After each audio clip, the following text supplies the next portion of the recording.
অনুভব করি।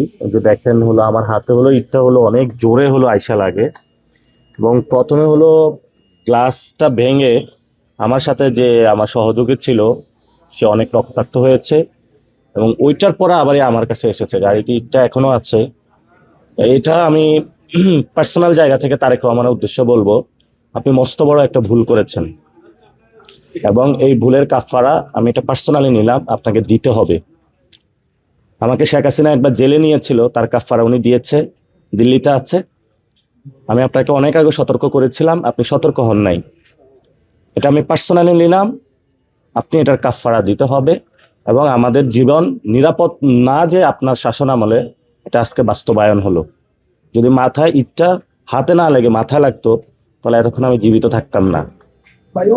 আশা করি যে রাজপথে দেখা হবে, রাজনৈতিকভাবে ইনশাল্লাহ মোকাবেলা হবে, এবং আজকে আপনার ক্ষমতা পতন শুরু ইনশাআল্লাহ। চলন্ত অবস্থায়। আচ্ছা, কোন জায়গায় এটা জৈন্তাপুর থেকে যখন আমরা হরিপুরের প্রোগ্রাম শেষ করছি, প্রোগ্রাম শেষ করে 2-3 মিনিট গাড়ি চলার পরেই। আপনাদের সঙ্গে তো তখন পুলিশ প্রটোকল ছিল। পুলিশ প্রটোকল ছিল, পুলিশ চেষ্টা করেছে, আমরা পুলিশের দোষ দিব না।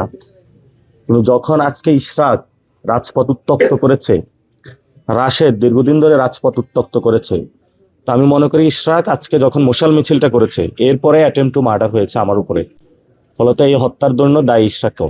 আইনি ব্যবস্থা নেবেন কিনা, বা আমি যতদিন জীবিত আছি, আমি মরা পর্যন্ত কোনো আইনি ব্যবস্থা আমি মরা পর্যন্ত কোনো আইনি ব্যবস্থা নিব না। আমি মরা পর্যন্ত কোনো আইনি ব্যবস্থা নিব না। ঠিক আছে, এটা বলতেছে মিথ্যা যে হামলার ঘটনাটা বলছেন। ভাই এটা ছিল এগুলা কোন পুলিশ বলছে এক্সাক্ট বলেন তো। আচ্ছা, না না, হয়তো তার সামনে এটা হয় না। আমরা তো বললাম প্রোগ্রাম খুব ভালোভাবেই শেষ হয়েছে, এবং আজকের 3টা প্রোগ্রামেই প্রশাসন তাদের জায়গা থেকে আমরা দেখেছি সর্বোচ্চ চেষ্টাও করেছে। প্রোগ্রাম পথসভা শেষ করে গাড়ি নিয়ে মুভ করার পরে 200-300 মিটার পর যখন খালি রাস্তা আসে, অন্ধকার থেকে এই ইটটা মারা হয়।